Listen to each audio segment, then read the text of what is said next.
We have software that much more reliably shows me new and changing lesions.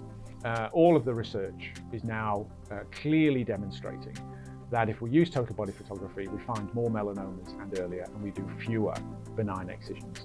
Talking to key opinion leaders in key academic centres around the world, people that I know well and trust in Europe and in the US and in Australia, they all use this technology now, and they all use it on almost everybody, unless they are really extremely low risk. So for me, the case is made, and the technology is there. It's established practice amongst the best people in the world, and actually patients want it now. Patients know about this, they've heard about this from before, and they are very, very ready for it. Everybody gets it when I explain the technology. I actually show them on my computer in the consultation what I'm talking about, and as soon as they see the comparison images and the circles, they get it completely. They finish my sentence for me.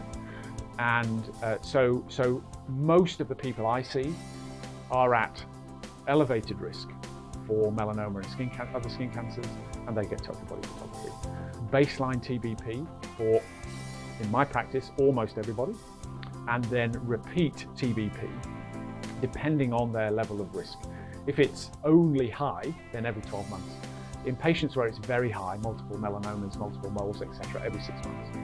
And then I do total body examination more frequently than that. This is something that is now, I believe, core to skin cancer medicine in primary care.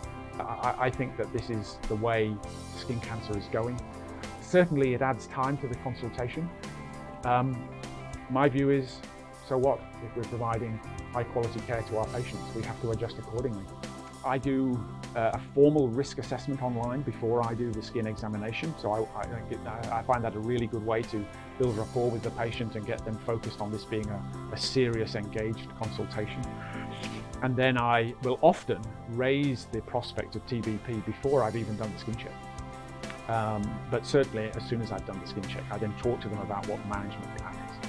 The patients really appreciate that, and a personalised treatment plan at the end of their consultation. And if they're going to have TBP, they have it straight after the consultation, if they've got time and the machine is available. Patients embrace this, and it creates a bit more patient retention.